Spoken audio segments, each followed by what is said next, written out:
Aaron, you have such an amazing story from your origin to the military service to Hollywood and fitness and your faith. I really want to dig into what the experience was when you were carrying Marines to their grave and what that kind of impact had on you as a young man. That was a very interesting duty I had, and I call it my most humble duty. So there's a point where you can get a little bit complacent with it because you do so many funerals. Yeah. But I always tried to keep my Marines really focused on what exactly we were doing, because every single funeral, you're laying someone's family member, love, whatever you want to call it, to rest. And that image is one of the final images that they're going to have of that person. So we always strived to do it as perfectly and as honorable as possible. And I took pride in everything that we did. We trained harder and more precise, I believe, than any other service. And we had to be stronger because we used less men on the casket. So whereas most other services use 8, we use 6. And one of the things that we actually do at the hole is once we get to the grave site and we're over the hole, we raise the casket head high as a final salute. Takes a tremendous amount of strength. Yeah. But it's something that we want to go above and beyond to show honor and respect. So it impacted me. Yeah, I did funeral services for my grandfathers, and when you do high visibility services and you're dealing with children who are involved and they've lost their mother or father, and they have the opportunity to come and talk to you, the kids. Mm-hmm. That was probably one of the more emotional sides of it. We did a funeral for Mike Spann, who was the first American casualty in the global war on terror, was killed in Afghanistan in Mazar-e-Sharif. And his daughter at the time, very young, I don't know, 5 or 6, came up to me while we were in the basement of the chapel service and asked me to take care of her dad. Tugged on my jacket. So it's the little things that make a huge impact, and it makes you realize just how impactful what you're doing really is. My granddad passed a few years ago and had a military burial, and I remember them giving my dad the flag as they folded that, and that's still one of his most prized possessions, and the impact they're able to have on those families in those moments, making them feel like their loved ones, that sacrifice was worth it. When you think back to your military experience, being on a Navy ship, I think, can be kind of isolating. There's a lot of suffering. You see things that maybe the average person doesn't see. What do you think that developed in you long term that's led to the success that you've had? The Marine Corps instilled many, many traits and characteristics that I never really knew were inside of me. Being that kid growing up who didn't really care about anything, had no direction. Yeah. Always thought that you knew better than everyone else. And it came a point where I realized all these things within myself, leadership and belief. I think belief is probably one of the biggest things that I've taken away from the Marine Corps. But you form this new sense of self. And a lot of people join the military for different reasons. For me, going through everything that I went through made me realize just how fragile life is. Things to not take for granted. But also, too, just really trying to live a purpose-filled life. And that was the hardest thing coming out of the military, coming back to the civilian way of life, is really trying to redefine what that looks like. Mm-hmm. Because in the military, everything's structured. You have your plan of the day. You have your your goals, your missions, whatever you want to call it. And when you get into the real world, that's up to you to figure all that out now by yourself. And that's where I think a lot of veterans hit a spot where they're not sure how to navigate through, especially in today's society, because it's just so polluted and so toxic and so hateful. I see a lot of my friends that served others. There's this identity that you have in the military. When you leave, there's a bit of an identity crisis. I also think the camaraderie that you share in the military is really special. And when you kind of lose that, it can be really challenging and isolating. I know a lot of veterans really struggle when they get home with substance abuse, homelessness. I know your story. You had some challenges as a young man. When you came back, there were some things that you went through in New Orleans. Can you share that story? Mm-hmm. Yeah, it was the identity piece is a big thing that many struggle with, because when you serve for so long, or when you serve with a purpose, and you leave that navigating through what the real world looks like and where you fit in becomes a challenge. And that's where the identity crisis really becomes detrimental to your success forward. And that's what I dealt with coming back, was trying to make sense of what I should be doing. I moved to New Orleans kind of on a leap of faith to do some work that really didn't pan out the way I had planned, and met some bad people along the way, and ultimately led me down a bad road that put me in a position where I lost everything. I filed for bankruptcy. I was living out of my car. And that was a very challenging point in time, because there were several moments where I just didn't want to go on anymore. It would have been much easier to just take the easy route out. But thinking back on everything that I had went through, the fact that I do have a family, it would have been a very selfish, irresponsible thing to do. So I kind of dug into my purpose as I was redefining what all that was. And that was the fact that I'm here, I'm healthy, I'm not in the position that I would like to be in from a lifestyle perspective, homeless and broke. Yeah. That's not a good feeling. Not ideal. But at the same time, it's rock bottom will show you who you really are and how you can navigate through the toughest times in your life. And for me, that literally launched me into something that I could have never imagined, and that's, being in Hollywood. So I just ended up turning to the one thing that's been the anchor of my life, which is fitness. And it's never something that I ever wanted to share with anybody, but out of desperation, I did it. And it opened up doors that, bring me on the podcast, and people, we talk about it now because it's a thing. And people along the way have asked me how I got through it. And it really was just one step at a time, believing in myself that I could get through whatever. And at that point in time, I still wasn't immersed in my faith like I am now. So, but also too, looking back on it, I know God had a hand in it.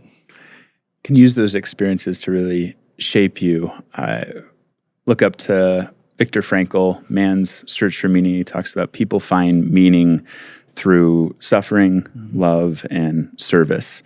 And so God can use an experience where you have intense suffering to then give you your testimony, so you can understand and be empathetic towards others who may be going through something. And as you grow, you have this incredible experience where you can sow into their lives, meet them where they're at, and tell them that it's going to be okay. And I love how you latched on to fitness. And I think you have a couple pretty incredible stories on some chance encounters with The Rock and Zac Efron that kind of launched your Hollywood career. How did you meet Zac Efron? Hey, real quick before we get back into it, we just opened up a few new slots for clients at Parkland Capital Partners. And if you're running a lower middle market business doing $700,000 to $7 million in EBITDA, and you're seriously starting to think about your exit or how to scale to the next level, tap the link in the show notes. Let's talk. Back to the show. So in my getting out of the darkness, the the bad situation I was in, I got certified as a personal trainer and started.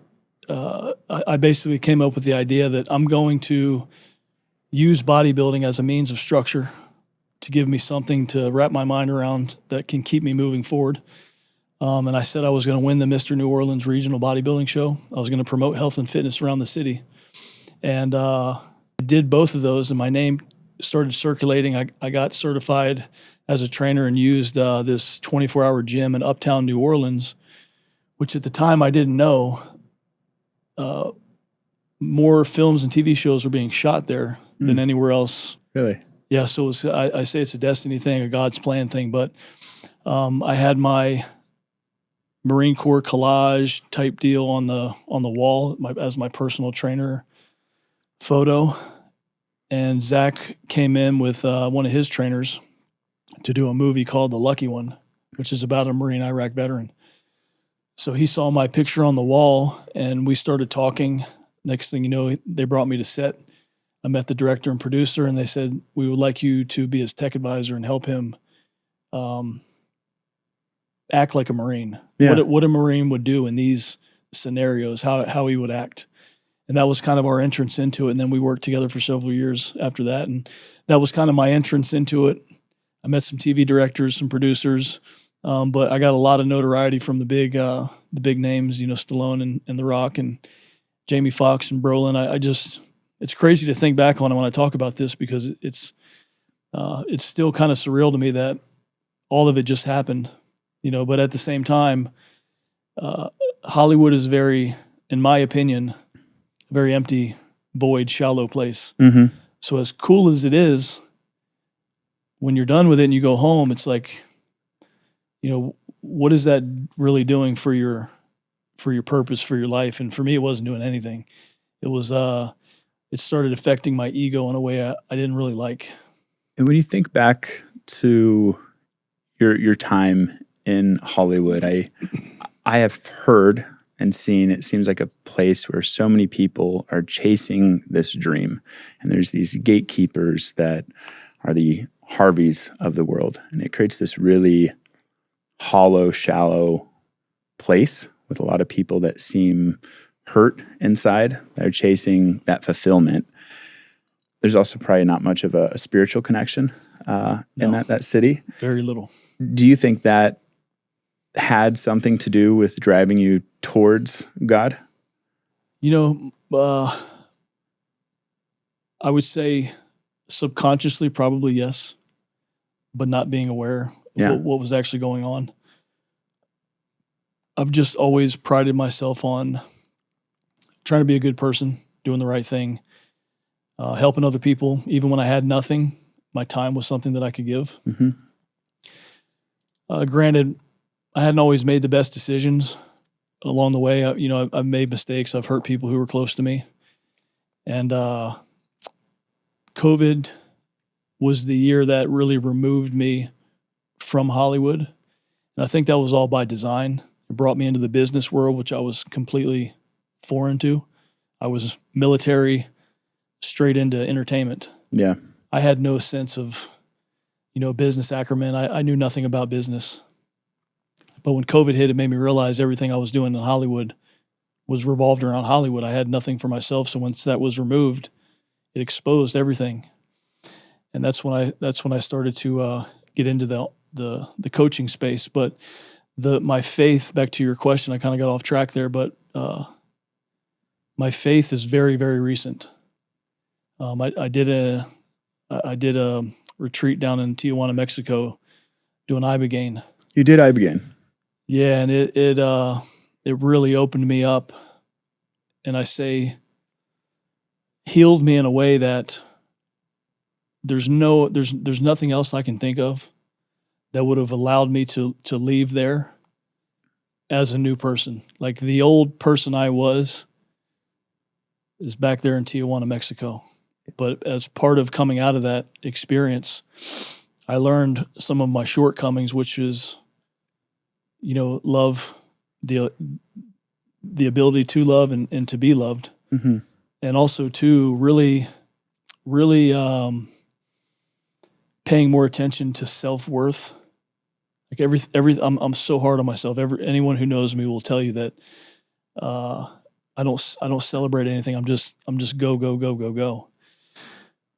And ultimately, that led me to wanting a closer relationship to God. So this is where my buddy told me, God will use any means necessary to pull you closer to Him, and that's this new chapter that I'm in right now.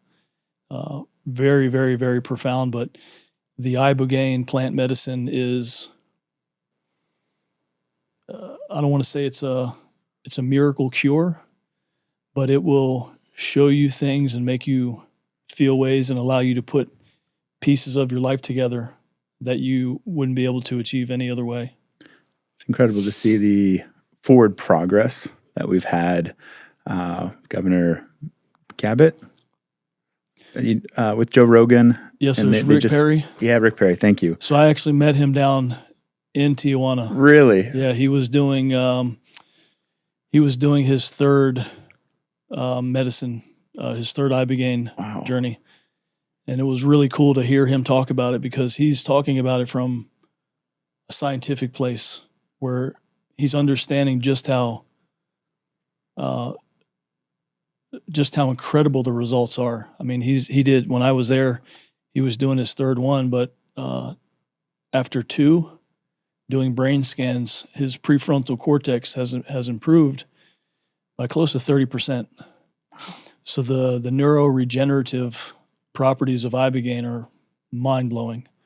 Not to mention the addictive properties that can get people off of drugs. Yep.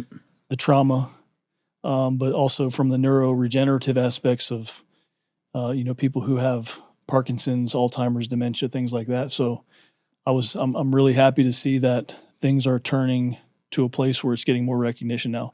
And at the end of the day, there's only so, like, you can only hide it for so long before people like Joe Rogan, it's finally exposed that it does work. It's not just doing drugs. And that's really not even, I don't even like calling it a drug because it's a medicine. It is a medicine. And I don't think we've ever seen anything from the pharmaceutical industry that's helping veterans from PTSD, depression, anxiety, addiction to recover like this. And so I'm very excited that people, hopefully here in the next few years, won't have to go down to Mexico and can do things here. And I like how you talked about your experience. I think a lot of people who are high achievers, the fuel behind that is this negative energy. It's, I'm not enough. I can relate to that. You're always on to the next thing. You don't stop and celebrate. And you've been able to use that as a positive fuel to achieve some amazing things. But you get to a certain point where, what's the point of success if you're not happy and you don't feel love and you're not able to connect with people? And so this year for me has been a lot of realizing that I've been white knuckling life and I need to open up and just kind of surrender aspects. And that I had a verse I wanted to share with you that I think is kind of timely on this. 1 Corinthians 13:7. Love never gives up. Love never fails.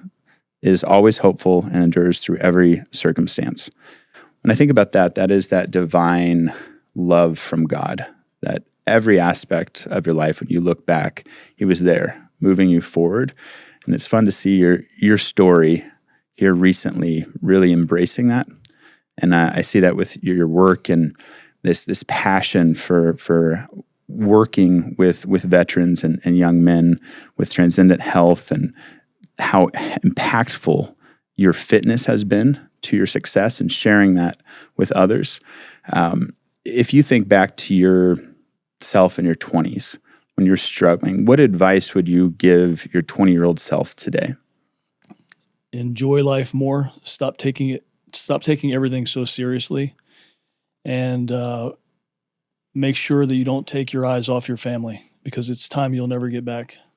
Amen.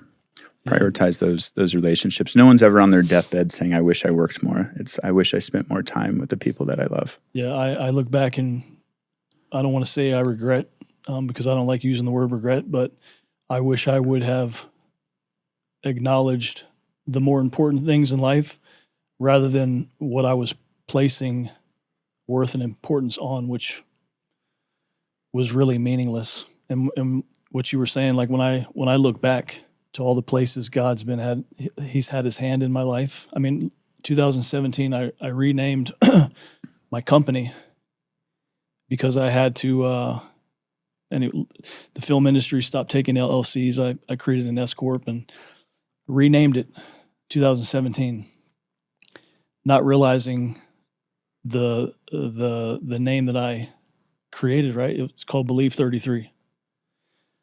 So things like that, when I look back on, make sense now, and I'm putting all the pieces together now. I've been able to create a brand new business that is a first of its kind in the fitness industry. I'm in the process right now of doing some deals with some very big companies to implement this into the structure of their company to help their employees. And there's in mainstream fitness, when you think about how to transform yourself, it's all wrapped around the same vanity metrics. It's all wrapped around appearance. Mm-hmm. But at the end of the day, there's a couple crucial pieces of transformation that mainstream fitness misses, which is why mainstream fitness only touches a microscopic demographics of people. And those people are the ones who already know about fitness. They're just trying to enhance their bodies even more, hence going back to the vanity metrics. Yep. So what I created is a new model that's meant for everyone outside of fitness. I'm not interested in working with anyone in the fitness industry. I'm interested in I say tackling because what I've created is going to require a lot of work, but it touches people who don't know anything about fitness. I'm working with a guy right now, overweight, Yep. international speaker, amazing man. Thought he really understood health. And as he started to tell me about it, it was like, wow, you really don't know much. So anyway, kind of got off topic there, but again, every step of my life, it's revolving around creating some type of environment that is steeped in purpose. And you have these very unique experiences from training the top actors and athletes in the world, these big names, to training people in 36 countries, to now working with your average person who doesn't necessarily have the same resources or knowledge base or the money to hire a personal trainer to work through that. But I see that mission behind it of these are the people that need it the most. It'll have the biggest impact, because if you can take someone who's overweight, that affects everything that they're doing. And if you can get them into a healthy shape, they'll have a bigger impact. Yeah. So I love that mission. What have you learned scaling your business and that evolution from personal trainer to training in 36 countries to now working with average people and improving their health? Scaling is something that I'm still wrapping my mind around. And the reason why I say that is because I understand how to scale something now, which I've learned over the past several years. But at the same time, my goal has never been to create this massive company where I have tons of employees. It's never been a goal of mine. But I do understand the need because I'm only one person. I only have so much time. And that was something I learned in Vegas after COVID hit and I launched my online coaching, was the way I was doing business. I hit this threshold where I just couldn't take any more people on. Yeah. And that's where I understood the concept of scale. I've only ever done things custom. So trying to figure out how to take what I do and build it in a way that can help a lot more people was the challenging piece for me, because every time I was trying to create something, I want to go so into the weeds on it. But it's like at some point, you just can't do that if you're trying to grow and help more people. So that's where there's different levels to it. So it's been a huge learning process. I've got, massive trust issues because I've been burned so many times. So the people who I do bring into my life now, it's very, very intentional. And it's by design, because I'm not allowing that to happen ever again. But it's been interesting. It's for sure been interesting. At the same time, though, the more people you can help, there's this pay it forward effect. So by default, if I'm able to change your life and educate you in so many areas, then you can change your whole family's life. And then think about your family, people are ultimately watching everybody. Yeah. And when you take on transformation, because it's one of the most powerful things someone can do, identity recreation, physical transformation, spiritual, mental, the whole thing. When you're transforming, it's massively noticed, and people want to watch it and they want to figure out how you're doing it, because in some place of their life, they need it too. And that's what I love about the space that I'm in right now, is because of how impactful it is. And what you said before about, being able to help more people. And, when you're overweight and chronic, like if you're chronically sick, this is the thing where we are right now. The new baseline for this country, and I'll say in many other countries, there's this new baseline of normal. And that baseline is chronically sick, Yep. unhealthy. And we've become addicts of food. People are dying because of these chronic issues that have to do with food. And it's a really sad thing to think about when you see someone die because they couldn't control their ability to not eat certain things. But from this baseline of being chronically sick, unhealthy people, we're affected neurologically too, right? So people don't understand the impact of inflammation on the brain. And it's like we're listening to all the bad stuff. We're eating all the bad stuff.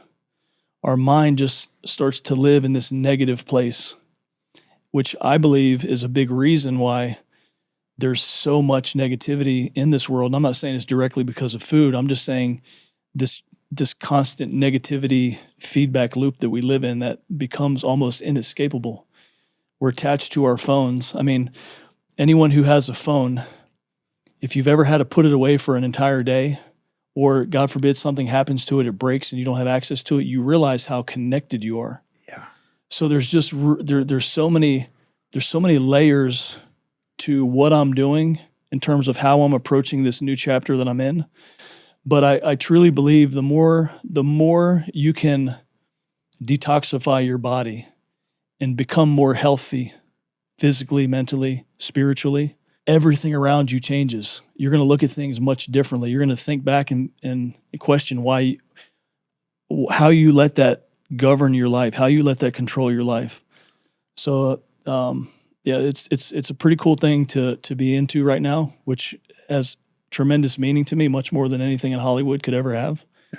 But there's a new journey that I'm on that's very complicated, but I'm excited to go after and tackle.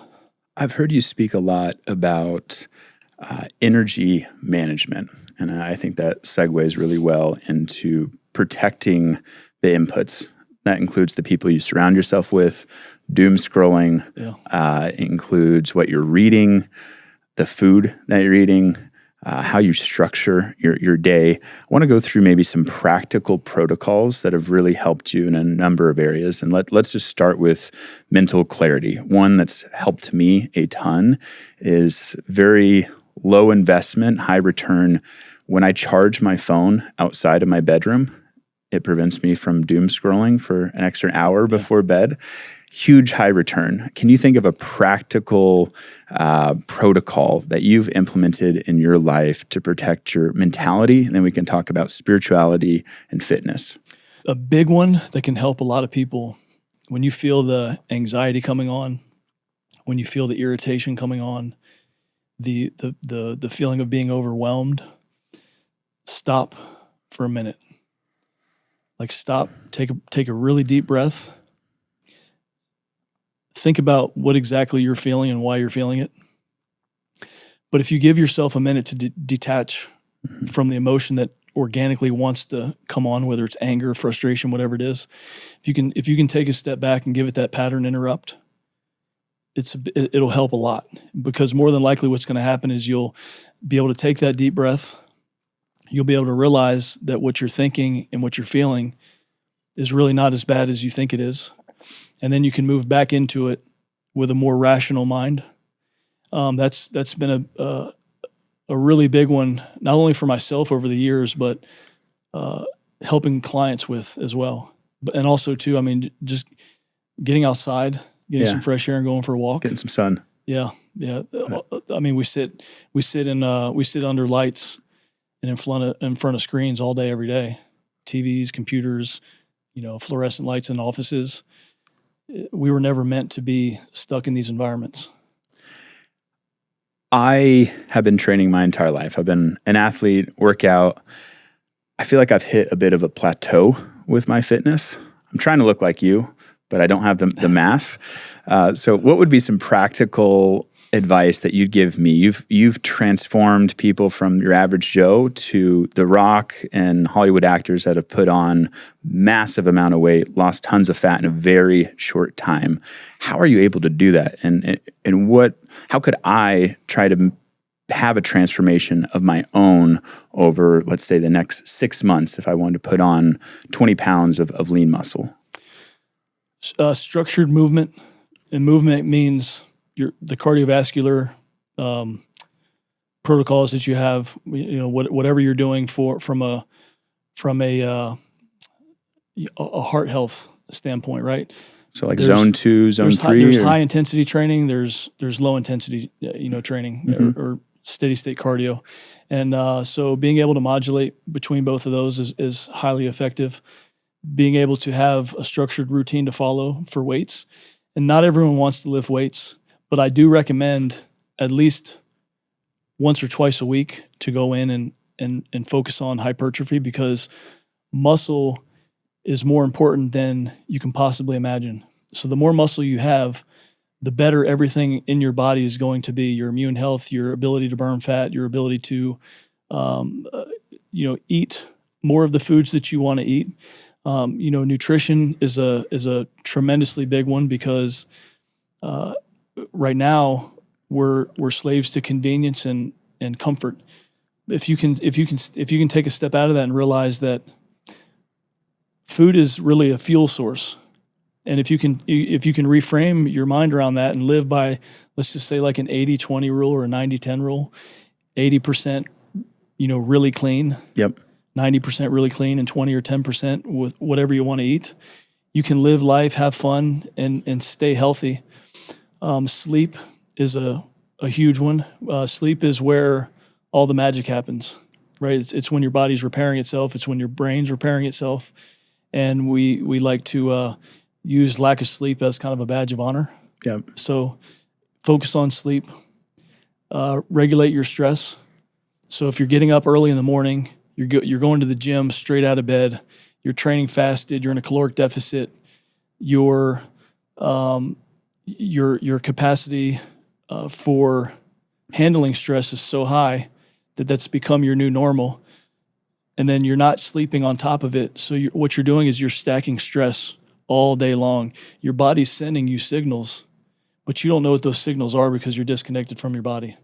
So once you can start to realize, all right, on the days that I know I'm stressed, that I haven't slept, those are the days I need to back off of training.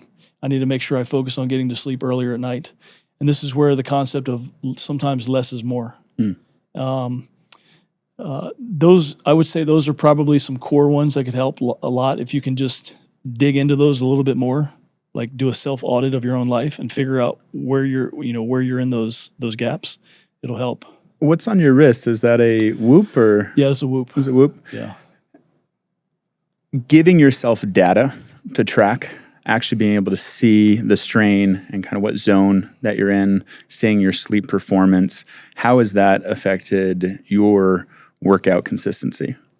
I mean, I geek out on it. Right. It's a really cool thing because when something's off, You see it. you see it's off, but you can also start to put together the pieces of the puzzle.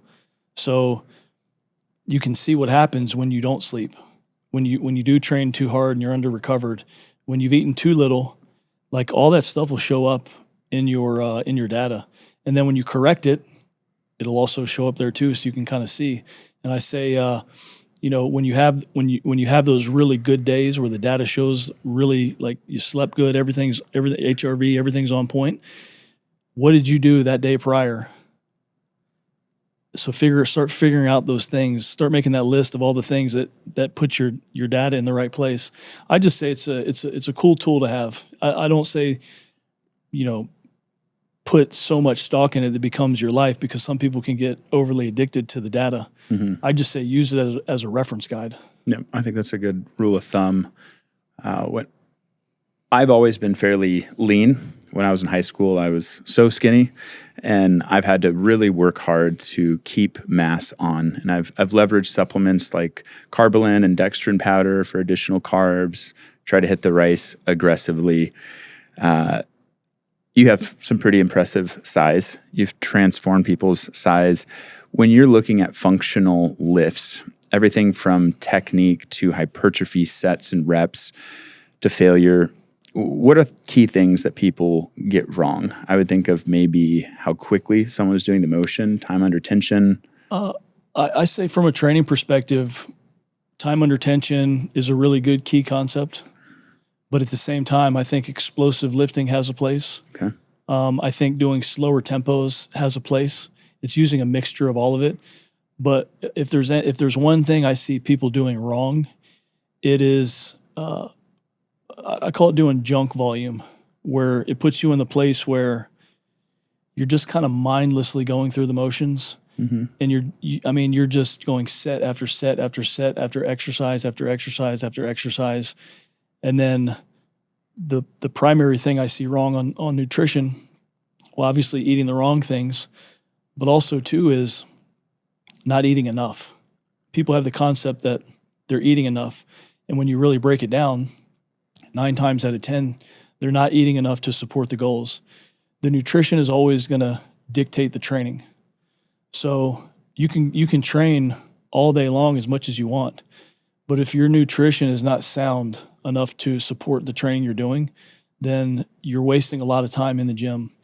And the older you get, this is where I say less is more, because your body needs more time to recover. So it's not a good rule of thumb to automatically assume that you can go in there in your 40s and 50s and train like you trained when you were in your 20s.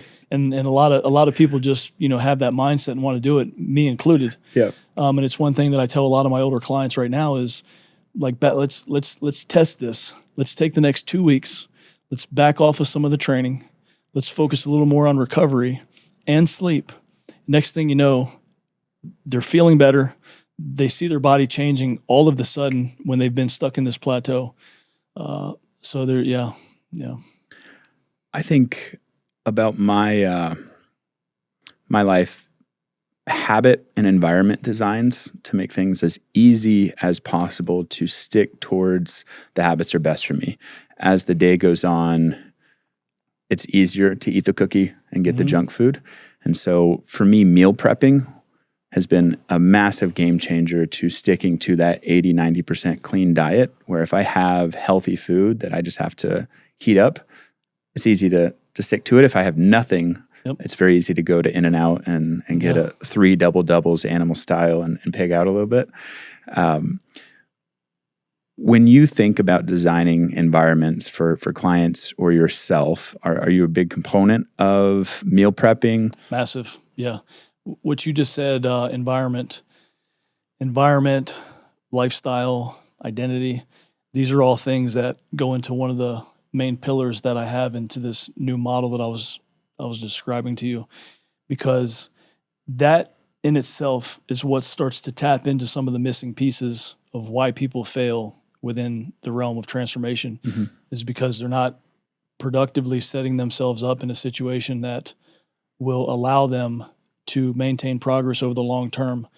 Don't think of whatever you're doing as a short-term thing. Think about everything you're doing as a lifestyle. So how do you do that? Well, figure out how to create days that are repeatable, that work within the realm of the life you're living. And that the biggest part of that is meal prep. And meal prep can be taking one day a week, maybe for a few hours, and prepare everything, Tupperware it out, glassware it out, put some in the freezer, whatever you need to do, but put yourself in positions that are going to set you up for success rather than always leaving your success to chance, because I guarantee it won't last long. You might have some short-term benefit, but it won't last long, because at the end of the day, life will always get hectic and out of your control. At some point, you will not have any control over it. Think about when you travel, when you have those unexpected things that come up during the day that you're not prepared for. Then all of a sudden you're going through the fast food places, and then you can be, what I see a lot too is people will start off really good, and then they have that 1 weak moment, and that weak moment becomes a slippery slope. Yeah. And this is where, this food addiction that I'm talking about is a massive hindrance to society today, because, these food companies hire food scientists to create foods to get you addicted. And it's a very sad thing to see the state of this country. And we have TV shows based around how fat people are. And you have this body positivity thing that has morphed into something that originally wasn't. Andy Frisella talks about it pretty good. But, we talk about this body positivity thing, how we're supposed to, be okay with everyone's physique or lifestyle. But when you know what you know, and you see someone who is plus size, heavy, fat, overweight, whatever you want to call it, internally their body is probably not in the shape it needs to be in. Therefore, you see someone who is day by day shaving their life down by days, months, the years. Quality of their life. Everything. Yeah. But then all of a sudden the GLP-1s come out, and then everyone's all of a sudden wanting to lose all this weight now. We are in such a flipped up, upside down clown world that it makes no sense. And this is another reason why what I'm doing right now is important to me, because I want to cut through all the noise. We're stuck in this environment where no one knows who to trust. No one knows who to go to, who to believe. And I would like to just be a reputable source that cuts through the noise, is trustworthy, but also too just makes things easy and fundamental. Because if you think about the basics, the fundamentals, you can live your life by those simple things, minus the peptides, minus the supplements, minus all the noise, and you will live a very healthy life.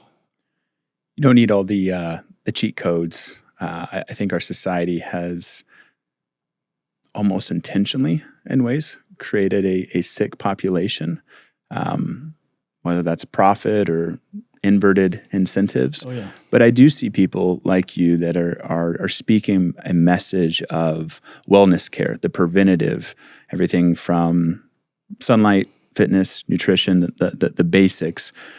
Where do you think supplements and things like peptides have a role? Once you can get to the place where you've changed your lifestyle habits enough that you're now living a healthy life, and you're getting routine blood work, and you're really seeing where the deficiencies are in your body, that's where those come into play and help. But what's the sense of getting on all that right out of the gate if you're not even living the life that is conducive to health in the first place? Yeah. It makes no sense. So the lifestyle habit change first is the starting point, is the entry point. And then once you get on that new path, you start feeling better, you're thinking more clearly, you know that you have control over what you eat now. You're eating protein-focused meals. Then this is where the supplements can come in based on the blood work, based on how you're feeling, based on how you're sleeping. Whatever injuries that you might have now that are more noticeable because you're more in tune with your body, so you understand what you're feeling. That's when these things can help. But for the normal everyday person, they're irrelevant, and I see them trying to be pushed onto normal everyday people who have no business being on them because they haven't even tackled the main issue, which is their lifestyle. With peptides, I think 7 of them were just approved and are going to start being available in the United States. I see the search of the word peptide becoming more and more relevant. Yeah. People had no idea what they were a couple of years ago. Everyone's talking about them now. Are there peptides that you take, and that if someone's really dialed in and they're really wanting to create that transformation, their diet, their health, everything is on point, that you found effective for clients or yourself, whether that's BCP 157, other ones for muscle growth, mass, cutting weight? Yeah, there's. I mean, at the end of the day, they all have, I believe, a very beneficial value to anyone's life, depending on what you're going through and why you would need them. Right. I've been cycling off and on many of them over the past 2 years, trying them out, seeing how they work. Mm-hmm. And at the same time, like right now, I'm taking a break from all of it. And I don't feel tremendously different. But things like BPC, I think, is glutathione. There are some core ones that I think can be valuable even for the everyday person, in terms of, if you have a surgery or if you have an injury of some sort, there are some peptides that can help expedite the healing process. And I think a lot of people too are clueless to what peptides are and thinking that they're steroids, which they're not. So once you understand that peptides are things that your body already recognizes because it already has that function internally, it just helps to expedite the process or produce more of what it already does. Then the more that makes sense, the more a lot of other things start to make sense. So peptides wise, the healing peptides, the growth hormones, secretagogues, like they're all good. But again, they just have a different place for everybody depending on where you're at and what your goal is. Are you trying to just improve sleep? Are you trying to heal? Are you trying to put more muscle on? Are you trying to lose body fat? And that's where you have to start figuring out the right ones. And that's where it can become confusing. And then don't even get me started on the reconstitution and dosing, because that's like a whole nother language.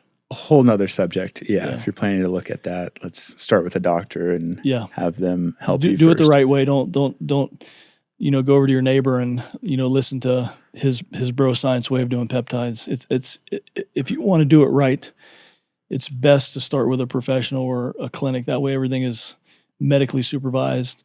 It's, obviously it's going to be a little bit more expensive, but it's worth it in the long run.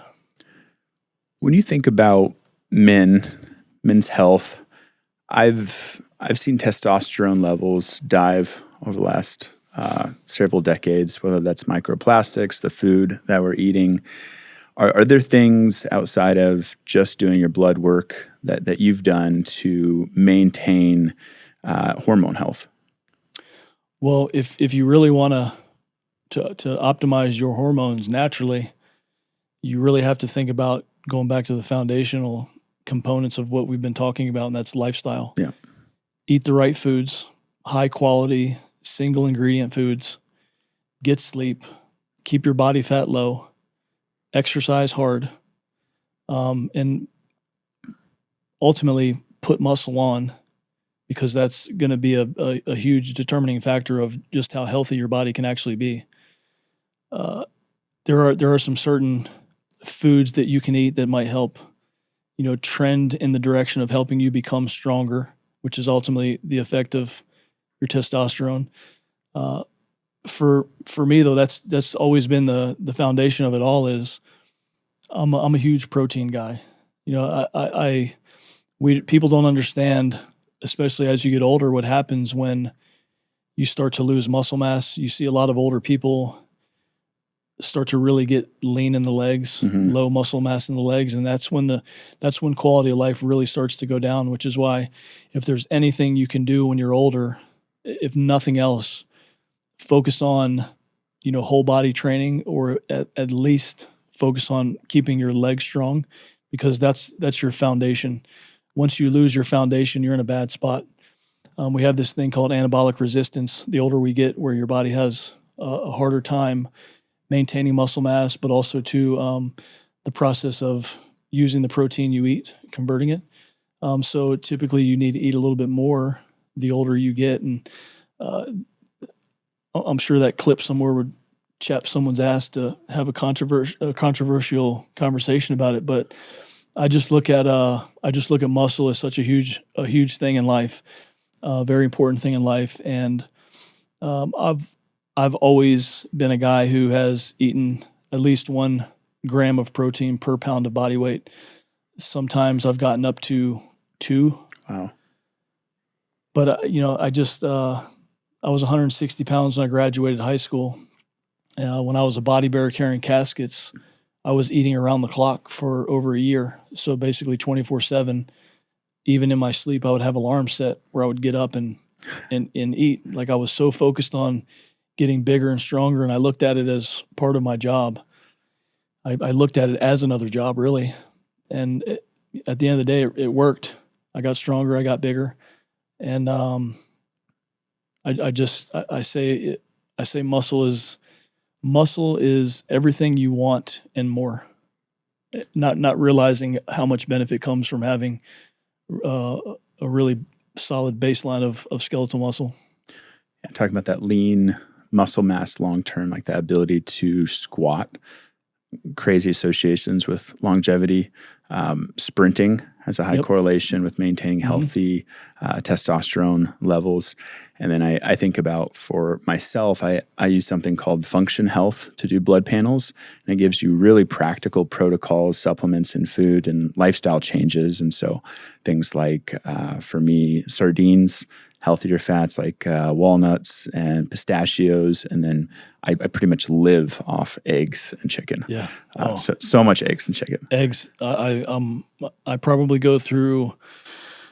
I mean, I'm close to a dozen to a dozen and a half eggs a week, and I mean, over medium, put a little sourdough bread or on some rice. My friends think I'm crazy. I'll get hard-boiled eggs from Costco and then put some hot sauce and hummus on those. And some days I'll eat 8 to 12 eggs on average. It's pretty wild. See, what you're saying right here, this is where food is.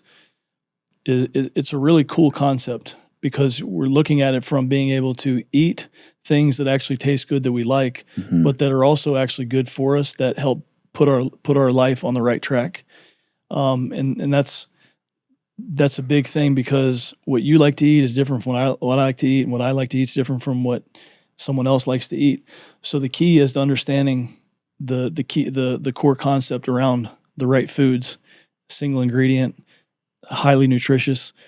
Ideally, it's not always going to be that, but the more you can understand that, the more you can create the right food structure for the day that you like to eat, that you'll be able to stick with. It doesn't have to be tuna and broccoli, or me writing out a nutrition plan for you that says this is what you have to eat every day for the rest of your life. It's not like that. It's so much more simple. It's just you caring enough to put in a little bit of legwork to start understanding your body. We live in this society where we idolize these fancy houses and these fancy cars, and people buy these ridiculous priced clothes and just all these things that are so expensive, that we place so much value on and idolize. And then at the same time, we turn around, go to the fridge, open it up, and drink a Coke and eat a donut. So it's like the one tremendously valuable asset we have, our body, the sacred temple that it is, we treat it like a dumpster. And then we have the audacity to expect it to do all these amazing things we want it to do. It makes no sense. No sense at all. No sense at all. And I think a lot of what we've been talking about are these fundamental things to create a healthy life. from fitness, but digging back into spirituality, I think there's a healthy masculinity that our society is lacking that really is the core foundation of what would fix a lot of the problems going on. You have children, correct? Mm. When you think about this next generation, what lessons do you want to pass on to your kids outside of financial inheritance? That's a hard one, because the biggest thing is me wanting to say, don't be blind to the truth. Do your own research. Don't watch the news. Don't formulate your opinions based on what a narrative is. We live in a time right now that we're at a tipping point in this country to where it's becoming almost unrecognizable. And my fear is for culturally things to shift to a place where the common everyday freedoms, values, whatever it is, our ability to do the things that we like to do every day because we live in a society that allows us to do them, becomes limited or no longer there. That's the part that makes me nervous about what's happening right now, because it's almost it's at a pace where it's becoming more exponential. It's becoming more expedited. It's again, it's a really hard thing for me to even understand how we got here. But if you look at, I'm a Christian. I have a relationship with God. That is my number one focus. Yep. I'm not interested in getting into the religion controversy, just like the political controversy, just like every other industry. Every industry right now has become so toxic and so isolated and segregated that no matter what you say or what you do, you're going to piss somebody off. And right now, everyone's got a voice and everyone's looking to amplify that voice through social media. So really what it comes down to is being strong enough in your belief and being strong enough and having the courage and the confidence and the faith to speak what you believe, no matter what the consequences are, whether you get canceled or whatever nonsense word they want to come up with next. Be true to who you are and what you believe in, no matter what. That's what I would like to say. I love that. And having that courage to speak the truth, no matter if you're going to get canceled. I think your experience in Hollywood, you can see that a lot with actors like Chris Pratt having a lot of backlash just for speaking their truth. And you're seeing that more and more in corporate America, this cancel culture that you can't say truths. And I think, man, we saw a lot of that during COVID, not even being able to go to the beach or to a park or to see your loved ones. Especially when they're dying. When they're dying. Yeah. And a lot of what was communicated was an outright lie that we see now. And so this trust has been eroded. And I think that's one of the things that in 2024, podcasts, I think, swayed the election. These individuals that were honest, authentic, spoke the truth, and didn't have a secret agenda is where the average American is turning to get their education, to get their entertainment, everything from health, news, politics, fitness. And so we're seeing this redevelopment in landscape. And so these powers of be of major media companies, their viewership's falling off, and people want authentic conversations from people like you that they're just saying what needs to be said, speaking truth. When I think about the next 10 years, and I think about my little sisters who are 15 and 20 who have grown up in this iPad generation, I do think things like fitness and health and spirituality are so important. We're seeing a revitalization in the church in Gen Z, but there's still a lot of lost souls.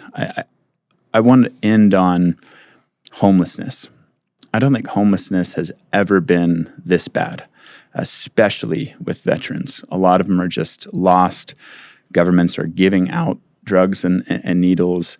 I remember when I was in Denver, there was migrating camps of 110 and no one was there to support them. What do you think we're getting wrong with veteran care and homeless care today? Well, with veterans, if you think about one of the core issues that I think veterans face are lack of purpose. When you go to the VA and you have issues and you're trying to get help, you get put on pain pills, you get put on prescription medication. That doesn't do anything but cause another layer of problems for you, because you end up becoming addicted to those. There's a huge list of issues. Let's just say that veterans get spotlighted right now when it's convenient for someone's narrative for them to be spotlighted. Outside of that, they're just becoming more background noise because of all these other cultures that are coming into this country, and all of a sudden now becoming leaders in the government. Mm-hmm. And there's becoming less focus on the fabric of what this country was built on, specifically when it comes to the military and when it comes to veterans. There's a very big misalignment right now with that priority and that focus.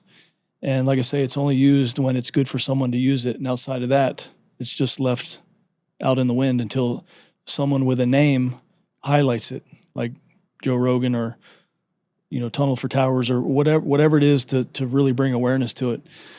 But I could talk about that one all day long because I see it, I hear about it, and I do a lot to try and be involved in helping with whatever solution exists. And this is why I believe the advancement of psychedelics could be a turn in the right direction to actually start helping people. Not saying that is the cure, but at least moving forward for veterans getting out and veterans who are having issues. It's another avenue that I can speak firsthand that's life-changing. And when you hear all the stories about it, it's undeniable.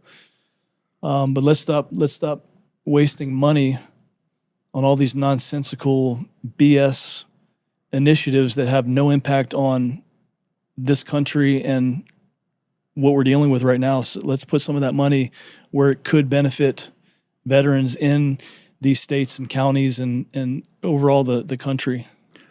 I think a lot of Americans probably feel a little frustrated watching illegal immigrants getting to stay in 5-star hotels, getting free funding, us sending our young men and women overseas for wars that we don't necessarily understand.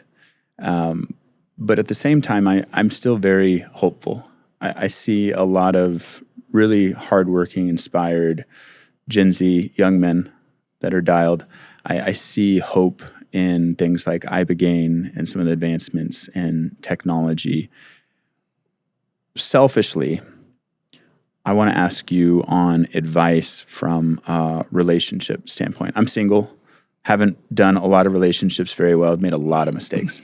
Same. What advice would you give to someone who wants to get married, wants to enter that next stage of life, but hasn't yet? I would say really know what you want out of life and what you're looking for. Be aware of some relationships that you could potentially get into where someone sees the relationship as an opportunity. For me, being in the celebrity realm, for someone in business being financially wealthy, making sure that there's alignment there and that what that person is saying is really true, but also too is really understanding what it means to truly love someone, and at the same time allowing yourself to be loved in the same genuinely true way. Because that has been one of the biggest lessons for me, not having had successful relationships and being put in these positions where, how did I get myself in this situation again? How did I okay, I thought this was going to be one thing and here it is, not the other. And then staying in it longer then I should have stayed in it. Like when you know it's wrong, get out of it and don't waste any more time. But at the same time, also stop looking. Don't look. Focus on your life and your family and what you're trying to accomplish in life. And I believe the right person will find you. For you, that right person, having children, how transformative was that for your heart versus being a single man? Well, that's a whole nother story because my I don't talk about my family and my personal stuff a lot, but my daughters and I have not had the closest relationship. Their mother and I have never really gotten along.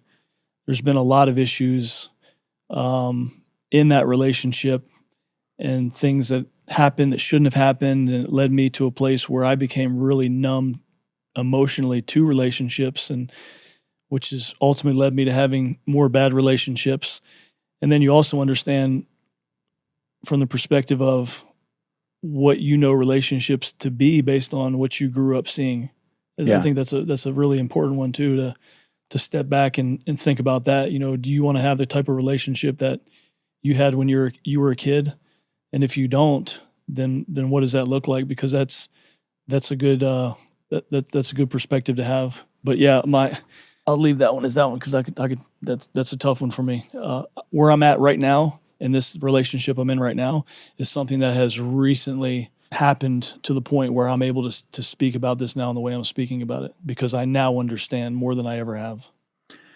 And I just kind of bring this back to faith, and I can relate to not feeling good enough or worthy of love.